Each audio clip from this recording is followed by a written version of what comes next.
think there may be just one or two people who aren't quite over yet. So I'm going to still give, I said 5 minutes, so 2 more minutes.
So I think the 2 people who we've lost are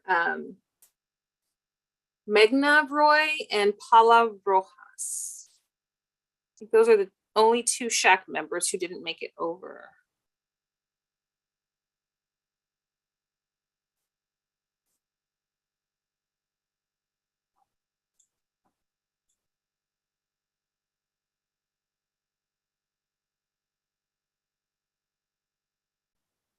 The only other one would be Megna Roy.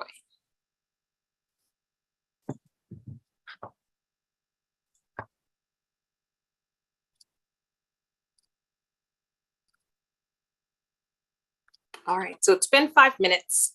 I don't know if you can try, Ryan, maybe, and send Megna another email just to make sure she got it. Thank you. All right, so to pick up, we were just talking about the time frame. So in May, we we hope to go ahead and elect the new executive committee. So people should be thinking about that. On that note, we will need the secretary position. So before we adjourn today, I would like to hear about interest, and we can do an election or nomination and election if somebody is interested in filling that vacancy. But we end up having the presentation for the recommendations of the SHAC to the board, usually over the summer. It was kind of late this year, but usually we may look at May or June, one of those meetings to present. And so we'll get more details about how things went from last year in one of our presentations coming up. But I did want to also give a brief overview of the SHAC committees and then pause for questions.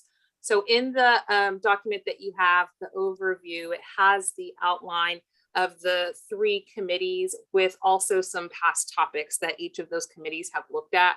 Our Mental and Behavioral Health Committee really looks at aspects of our school policies and programs that are related to mental health, to social support and social emotional well-being, as well as substance, tobacco, and alcohol use prevention and treatment. And so our bylaws have that as a standing committee that has to be maintained.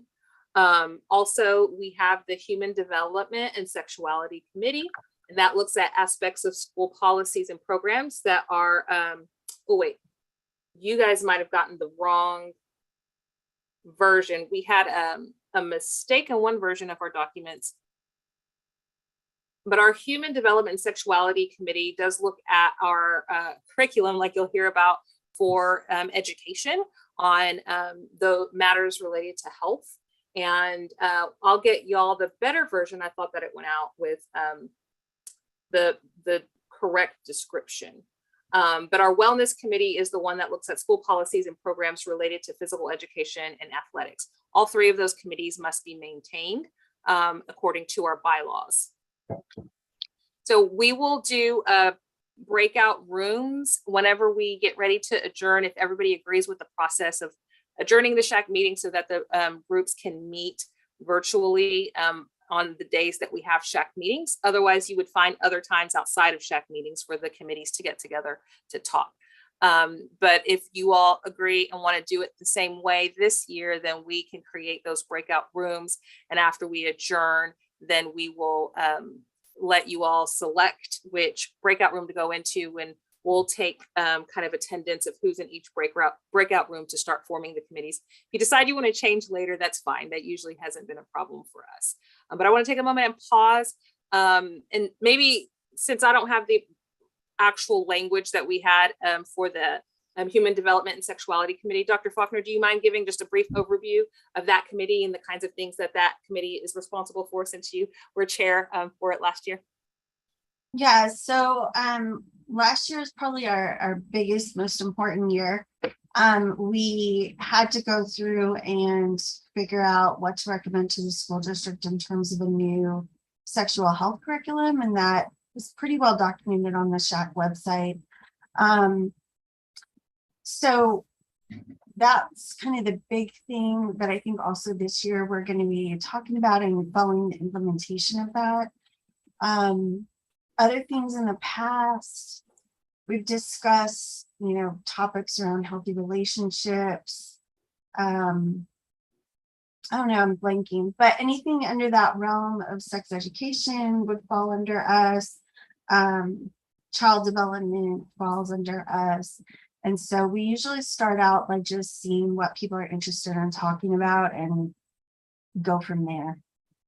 And the topics that are listed in the handout are accurate for that committee. It has the middle school sexual health education, policies to address human trafficking prevention, recognition, reporting. And I think that committee is going to have some conversation about that.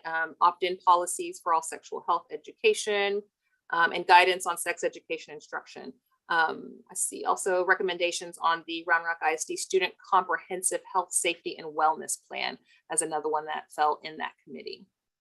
So want to take a pause here. Did anybody have any questions about the specific committees or the work that we'll do over the school year or timing? And we do have Meghna now too. Glad you made it over. Sorry, I was driving. I'm playing single mom this week. No worries at all. Right. Anybody have any thoughts, comments, questions, or concerns? All right. Wonderful. Well, just know that this space and the time that we have together really is for education and learning purposes, so that we can be in the best possible position to make really informed recommendations to the board. So always feel free to ask questions at any time. All right. With that, I'm going to turn it over to you, Ryan.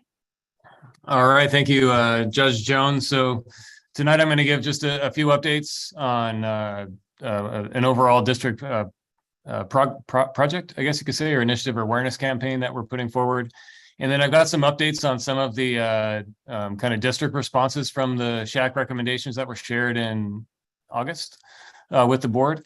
Don't have all the recommendations or responses to those yet. Some of those we're still working on internally, but those will be going to the board later this month. And then at that point, then they take it from there. Really, as Judge Jones was mentioning, the purpose of the SHAC is to provide those recommendations to the board, and then the board might direct the superintendent to take action on one of those recommendations or not. It's really in their court at that point. So I'm going to go ahead and share my screen, and just got a few slides put together to help guide our conversation. All right, can everybody see a picture with a couple kids on it? Okay, good. Yes. All right, so the first thing I wanted to talk about tonight was, some of you may have heard about it, you may have seen an email that came from Dr. Azaiz around a fentanyl awareness campaign that we've launched on our secondary schools.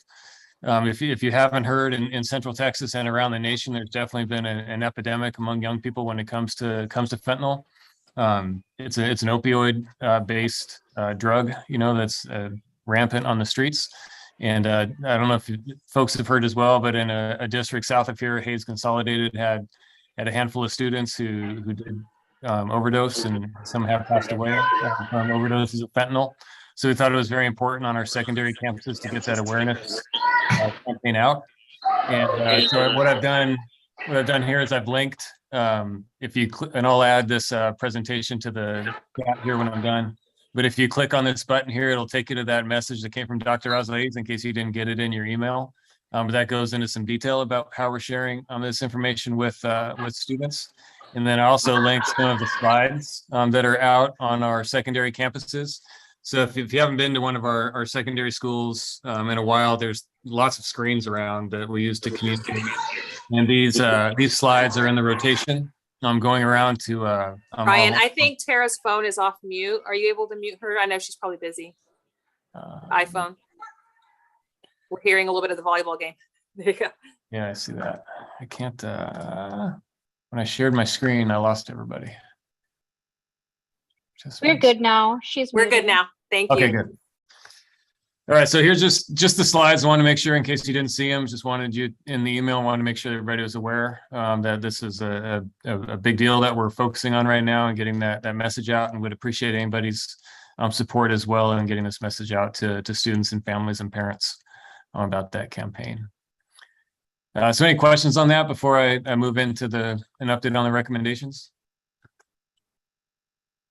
I did want to ask Brian, because I think that when I looked at it, it was said that we haven't experienced any overdoses in Round Rock ISD school district. It's not made it here that we know of yet on the same level that Hayes has experienced it. Is that right?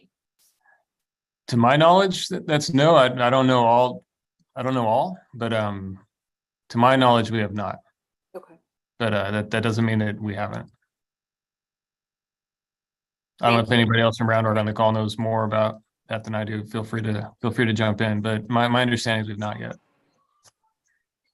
Ryan, this is Brandy. We've not had any fatalities. You know, Hayes Consolidated had 4 fatalities last month related to overdoses. We do have kiddos that struggle with drug problems and have had kiddos that we have had to refer for assistance in the community, but we have not had any serious overdoses that have resulted in fatality at this time. All right, thank you, Brandy. Okay, so I'm going to take us then into an update on the recommendations. So recommendation 1 was around reincorporating recess into the student handbook. So we actually had done that already. So if you got that student handbook going out for this year, it was already reinstated, reincorporated into that handbook. So that's definitely going to be one of the recommendations that moves forward and is acted upon. The next one I want to talk about was around celebrations in classrooms. I know there was a lot of discussion last year around also updating our student handbook to include some different language. And here's our response from our food services department. And definitely we encourage parents to use non-food items as a way to celebrate birthdays. Additionally, we do agree teachers should have the authority to decide when these items are used for celebration. I think our team internally is still working on some language for any kind of handbook updates, but I think this is probably one too that we'll see some change. It hasn't changed in the handbook as yet, as far as I know. Yana, you may know more than I do, but that's kind of where we are with recommendation number 2. Yeah. Anything to add to that one, Yana? No, that's correct. We have not made any changes because we hadn't finalized how that language would look like. All right, recommendation number 3 was also in that food services world, but around the school garden guidebook, updating the school garden guidebook to maintain a list of schools that currently have the gardens. So we did update and publish it on the Round Rock ISD website, and we're still actively updating that list. School gardens are something that we definitely do promote and want to see more of. It's a great connection tool and learning tool on campuses. They kind of sometimes go in and out depending on staffing, but it is definitely something too that we're going to continue to promote and move forward with. Recommendation number 4 is one that we're still working on internally. So that was the one related to behavioral health services and establishing clear criteria for measurement of success for mental and behavioral health services for student and staff. So I know Dr. Grosso will plan on giving her regular, pretty comprehensive updates to the SHAC every year with numbers, number of students, number of students served, number of teachers that have utilized services, different updates from her department. As far as those clear criteria for measurement, I think that's something that we're still discussing internally. But this recommendation too will go, it's gone to the board, but then our response will go to the board later this month as well. The number 5 was related to special education, ensuring that all state allocated special ed funds are earmarked for special ed and not the general fund. That's allowed up to 45% of that funding. I'm happy to say in Round Rock ISD for at least a few years, we've definitely spent over 100% of the special education funding on special ed. 148% of the initial funding was spent towards special ed in 21-22. I know that number was well over 100 the year before that as well. It's something if we ever want to dive into more onto how special ed funding and that piece of it works. If that's something the SHAC would like to hear more about, I could definitely bring somebody from that department to talk more about that funding piece in the future. Recommendation number 6 is another one that we're going to finalize shortly. That was a pretty quick fix. So we're going to get that one done, essentially just adding some language to the future readiness website. But that's adding that existing mental and behavioral health services for students transitioning into adulthood to the Round Rock ISD Future Readiness website. So that hasn't been finalized and published yet, but that's something that's definitely in the works and will be updated shortly. Recommendation number 7 was related to social media communication impacting Round Rock ISD communities. We talked a lot about this last year, forming an ad hoc committee to explore processes for alerts and provide a recommendation related to verified social media attacks on staff and students. So that's another one that I know internally with our new chief of police, our new general counsel, as well as our community relations and schools and innovation departments are working together right now to kind of craft a response to that. So I'll have more updates on that in the future. But at this point tonight, all I can really say is the feasibility of that is still being reviewed and discussed by district administration. Number 8, I think we talked about this last year. That was the big recommendation coming from the Human Development and Sexuality Department. So as everybody, I think you're aware, the board approved that curriculum over the summer. And then at this point right now, our internal teams of the teachers who will be delivering that lessons along with under Tara's guidance are working together to develop that scope and sequence that we talked about. And then our plan right now is to bring that scope and sequence back to the SHAC in November for feedback. At that point, we'll also come back to the SHAC with, I know there were a couple of additional recommendations on there around offering some after school sessions and things like that parents could opt their students into. That might be a different type of health and human sexuality curriculum. So those are 2 things that we're planning on right now for November to come back with those kind of district responses and that scope and sequence. And again, these lessons aren't taught until late spring, so we do have some time to get that put together. And that's the end of what I have. So I'm going to stop sharing my screen so I can see everybody. And I want to know if we have any questions. I have a question, Ryan. The SHAC many years ago voted to have an annual report every year given to us by the districts. Do you know if that's in the works? Can we get that? And I'll tell you the purpose of it was to have all of the data that we needed in one place so that the committees didn't have to keep going and asking for more information. They just had it all in front of them. And the last one I got was some time before COVID. I think it's really important. Something I definitely I'll find the last time that was done and see if that's something we can update and get out to everybody. Thank you. I think that it was very exciting to see all the things that the SHAC recommended that looks like the board is moving forward. So great work. Leslie? Yes. So I have questions regarding the K through 5, the Quaver Ed. I wasn't quite sure how that kind of worked out with the SHAC because the sex ed committee didn't approve of that. So I would just like some more description on that, just so I can better understand. Sure. So there's kind of two portions of Quaver Ed, right? There's PE, which is kind of traditional PE, what you'd expect, physical education. And then there's the health part.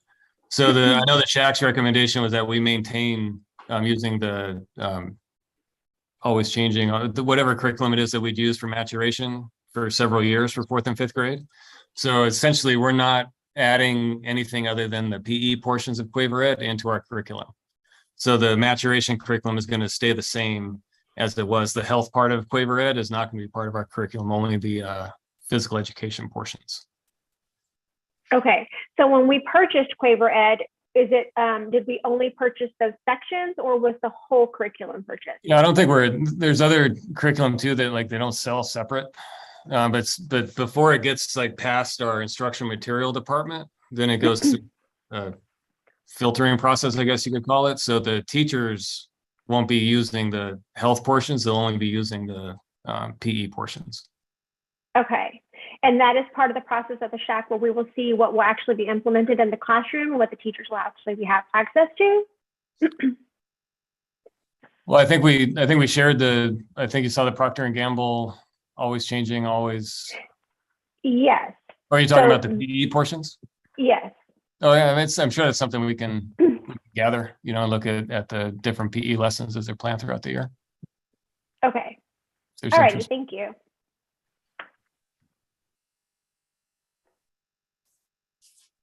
Any other questions specific about Ryan's presentation? And I'll add a link to that. Yes, Ms. Roy? I just have a question as I'm learning. Do we have, I think one of the agenda items mentioned that the goals are SMART plus C. So with the updated curriculum, do we have a measure of success somehow? I was wondering, since it's an opt-in, are those the numbers we look for? Like how many people are opting in and all of that? We don't necessarily set targets, for growth, of number of students that are opting in. I think it's something that this past year was the first year that it was an opt-in versus an opt-out. So I think we have some baseline data to just know. I'm sure that'd be something that might be of interest, to the team. But we don't necessarily set SMART goals around participation in the sex ed curriculum. That was just an example. I was wondering, how do we measure any recommendations we make and then that gets adopted by the board? How are we measuring the effectiveness? Yeah, I don't know in the past how the SHAC itself might have measured any of the effectiveness of that. So I think that's something we can talk about. I don't think that we have had like anything standing. I think, for example, like what Dr. Monica Faulkner said, that we wanted to get kind of a baseline array of data. Because there's been a lot of recommendations that have been made in the past, and that helps us to kind of see how things are going with some of the past recommendations that we've made. But I think, like, for example, I know there was a lot of work done as it related to the mental health centers and recommendations that had been made for a while. But we are just now making the recommendations about that criteria for measurements of success. So I don't think that we've always linked it unless we specifically put that in the recommendation, kind of linked to it. I don't know that we have just automatically had a consideration of a standard on how we look at the success of the recommendations that do get implemented from the SHAC. Okay, thank you. Anybody else have anything as it relates to the presentation? Because I can then open up for just some general discussion. I wanted to give an opportunity if there was any general discussion. I want to check in if people still feel comfortable with trying the adjourning and then breaking out for our committees at the same time on the same day that we do the SHAC meetings. Does that still sound like a meeting model that y'all would like to try to reserve the time? Or does anybody have a different idea they would like to try?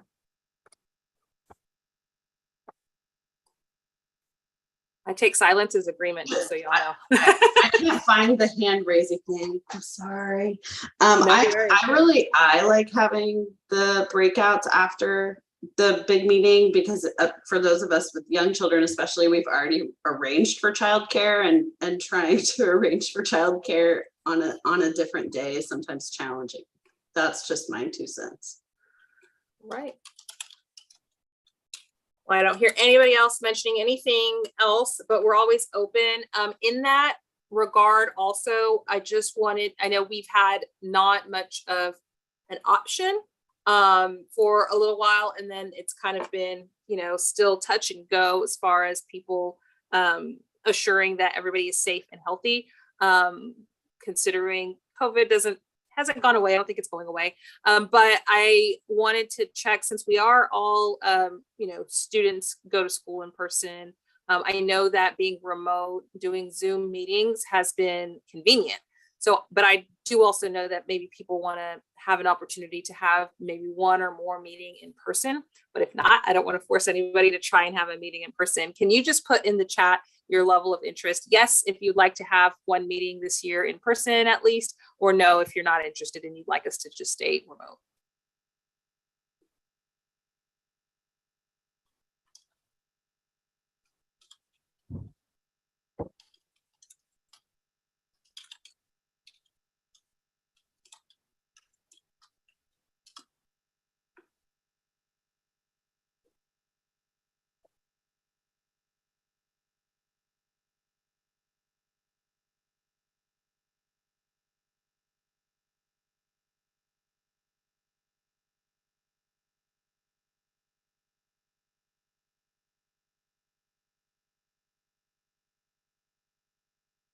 Okay.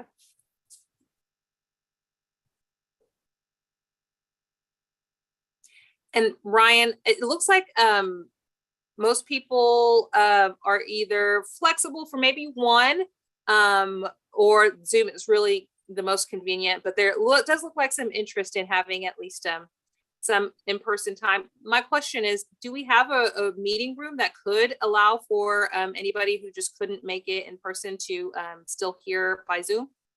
Oh yeah, we could make that work. We did it with first graders, we can do it with. That's what I was thinking. We're probably at the point where we could make that happen. So we might Oh, yeah. make that kind of option available, because I don't want to exclude anybody who really, I understand the kids thing. Mine are constantly running around, which is why I have the backdrop, but making sure that we don't exclude anybody just because we have an opportunity. But I do know that groups really gel well when they do have a chance to meet in person also. So we'll look at that. I'll work with Ryan and see what the timing is to help us figure out the best way to do that. Yeah. All right. And then any other questions or anything else to bring up, just generally speaking? Okay. This is the last agenda item before we have an opportunity to adjourn. And then I don't know, Ryan, are we going to need to log back in to So do we've the got breakouts? Yeah, unfortunately, again, I apologize. We've got 8 minutes left in this one, and I'm guessing our breakout rooms will probably go longer than that. So the breakout rooms probably are going to be they're going to be 40 minutes. Okay. Tonight. Yeah, I think tonight probably we don't need that long in the breakout rooms. Yeah, so I'll do the same thing I did last time. I already set up another link. Okay, if I can just in the last 8 minutes see, is there anybody interested in serving as the secretary?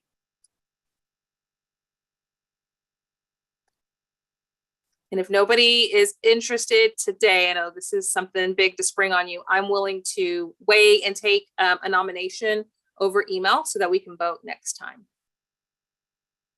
All right, I don't see anybody just dying to do it. So I'm gonna expect that people are gonna marinate on that and to think on it. Promise you, with myself, Katie, and Ryan, it's real super easy. So it won't be a lot of work. It's generally just taking notes at the meeting. But if y'all can think on that, we will need someone to help us out. But if you think you may be interested or you want to nominate someone to do it, you can send me an email and let me know.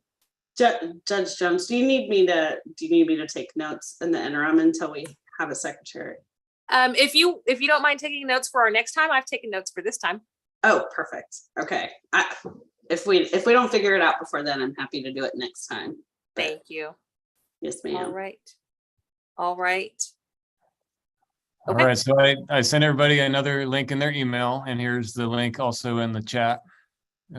So we'll see you in Zoom room part 3, and we'll set out the breakout rooms.